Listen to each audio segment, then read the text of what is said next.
中国经济愈发陷入深渊，如同一幅沉沦的画卷。而这不仅仅是数字上的滑坡，更是千万人生活的悲歌。曾经让人信心满满的铁饭碗，如今却变得摇摇欲坠，失去了昔日的坚固保障。在这个经济风暴中，教师群体也不再是幸免的一群。或许人们曾经以为教育行业是最为稳固的领域，但1月7日的消息却宣告了这一幻想的破灭。北京丰台区的举措让人们不禁深陷沉重的失望中。教师退出机制的出现，犹如一记致命的重击，将教育工作者推向了无边的不确定性。面对入学人数骤减的残酷现实，1月7日，丰台区教育局发文称，将在2024年对中小学教师实施退出机制改革，对年度考核不合格的教师、到期不再续聘、长期不在岗的冗余教师也面临被清理的压力。教师的铁饭碗将难以保住。简单翻译来说，就是编制内教师也有可能被优化，学校可在评教质量不高、学科设置与师资不匹配时，采取只续聘部分教师的手段。公交车司机正在经历降薪的煎熬，灵活就业人员的社保补贴也发生了不可逆的改变，整个社会仿佛被经济寒流所笼罩。而教师这个曾经被寄予厚望的职业，如今也深陷于这场风暴之中。曾经稳固的铁饭碗，如今已成为过去式，教育工作者再也不能坐享其成。或许这正是时代的残酷写照，梦想被剥夺，安稳的生活变得不再可靠。每一个失去铁饭碗的教师都成了这场悲剧的一部分，他们的苦衷和不安时时刻刻在这片社会中回荡。丰台区人口大幅下滑，教育大洗牌，担心过万的老师也难逃一劫。统计数据显示，北京丰台区2016年的人口出生率是10%.6%，到了2022年降至了5.5%。这意味着，相比入学高峰期，2022年新生儿的数量直接减少了一半。假设到2028年这批儿童入学，学位需求将大幅萎缩。面对入学人数骤减的现实，北京丰台区决定打破教师铁饭碗，通过建立退出机制来实现教师队伍的动态优化。退出机制改革内容主要包括对不合格教师到期不再续聘、长期不在岗教师面临被清退，以及学校可以通过考核淘汰教学质量差的在编教师。此外，编制资源还将面向中小学倾斜，同时实行更大比例的校内岗位竞聘，员额和薪资都要靠自己争取。数据显示，担心过万的北京中小学教师并不在少数。在职老师们也许从未想到，铁饭碗也会碎，自己的高位也会有优化的一天。维稳之重，教育之轻。这里不得不提的一个事实，在同样面临财政困难的背景下，地方政府增招的另一个群体。2021年年初，中国高层提出要压减一般性支出，特别是一般性人员经费支出。当年3月，山东淄博宣布裁员2万人；4月，江苏常州裁员2.7万人；10月，安徽省划定了10年裁员20%的目标，铁饭碗似乎正在土崩瓦解。然而，与各行各业裁员形成对比的是，基层维稳经费却仍在扩张。仅2021年一年，安徽增配了1.7万名网格员，重庆增配了近10万名安保人员和网格员，山东的社区警务系统要增配5万人。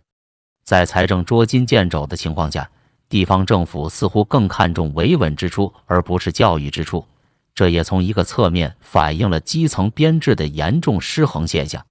丰台区砸铁饭碗的举措在网络上引发热议，更多民众表示了对教育资源再分配的担忧。应该取消公务员铁饭碗，重教育重老师。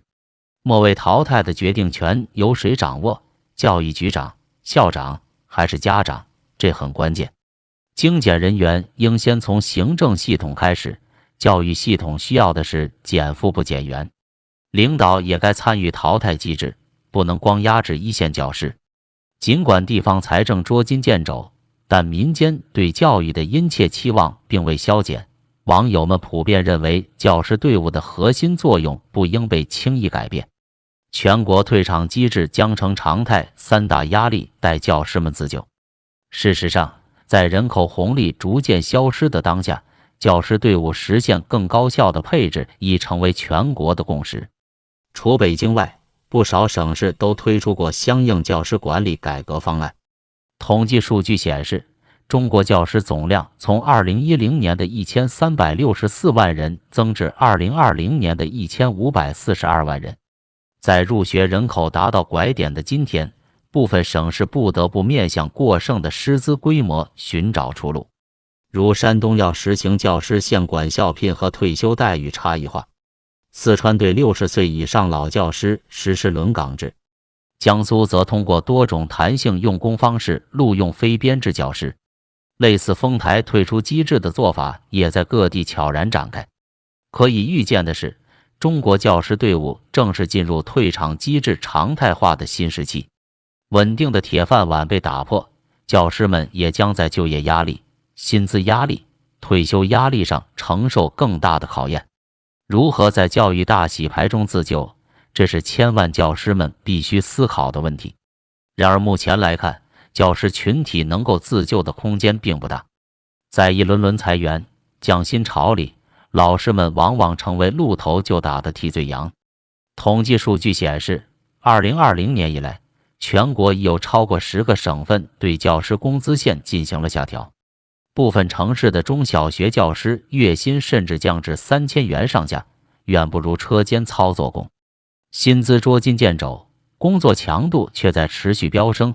义务教育教师的课余负担包括备课、批改作业、家长沟通各种杂物，实际工作时间往往超过12小时。你身边的每一位老师都在以生命的代价在工作。某位资深语文教师曾这样描述教师群体的现状：退休后收入的断崖式下跌也令教师群体蒙受巨大伤害。不少地区教师退休时，养老金已降至企业职工的1半水平，部分县级市甚至出现了退休金不增反跌的荒谬现象。在优胜劣汰的环境里，中老年教师更是直接面临被裁的威胁，体力和记忆力下降，很难应对越发繁重的工作内容，这让许多老教师产生了巨大的职业焦虑。可即便处于弱势，他们能退出到哪里去呢？